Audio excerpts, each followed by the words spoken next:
Industriels, c'est plutôt maintenant le challenge de leurs produits que le challenge de leur production. Les grands industriels, ça fait quand même 40 ans, ils font des efforts pour réduire leurs émissions polluantes. Par conséquent, je pense qu'on les appelle de moins en moins les grands pollueurs.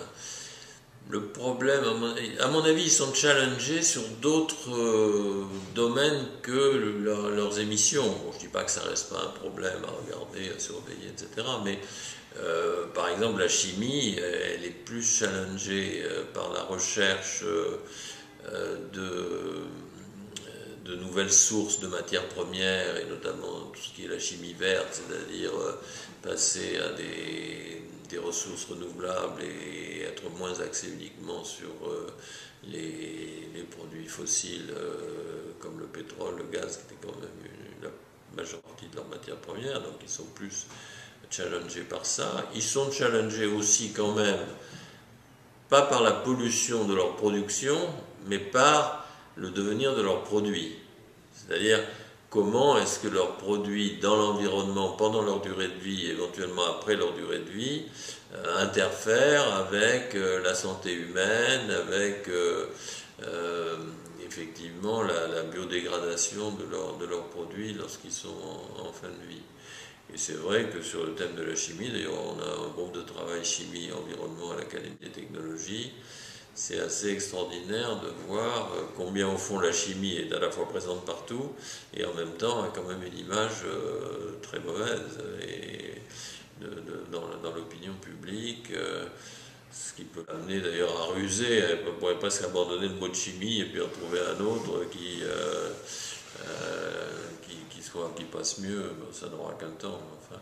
Donc les grands industriels, je trouve qu'ils sont... C'est pareil, si vous prenez les constructeurs d'automobiles, ils sont plus challengés au niveau de la pollution de leur site de production. C'est pas tellement ça qui est devenu le problème principal, c'est effectivement leurs produits, les émissions de leurs produits et puis les produits en fin de vie. Alors les produits en fin de vie, on essaie maintenant de déconstruire, de réutiliser une partie des produits, donc c'est quand même engagé, même si c'est coûteux et si ça marche bien quand les matières premières sont chères, mais ça marche moins bien quand les matières premières sont bon marché. Donc c'est un secteur qui est quand même très soumis aux fluctuations des matières premières. Et puis on retrouve à ce moment-là pour les véhicules par exemple, ce qui est extraordinaire, c'est que les véhicules, l'essence c'était quand même extraordinaire comme élément de propulsion, comme agent de propulsion.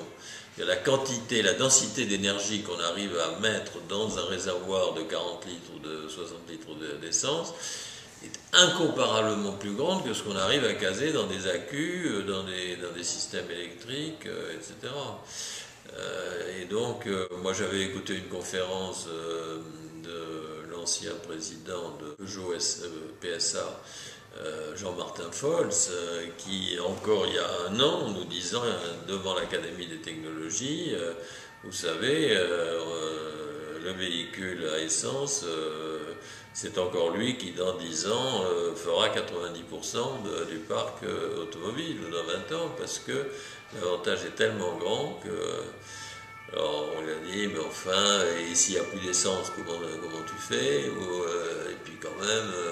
Alors finalement, les choses bougent, mais bougent plutôt par une pression de l'opinion publique, des élus, des gens qui ont des flottes de services. Finalement, elles bougent plus de façon un peu artificielle, parce qu'on sent qu'il faut quand même aller dans cette direction, que par le jeu des mécanismes classiques de marché.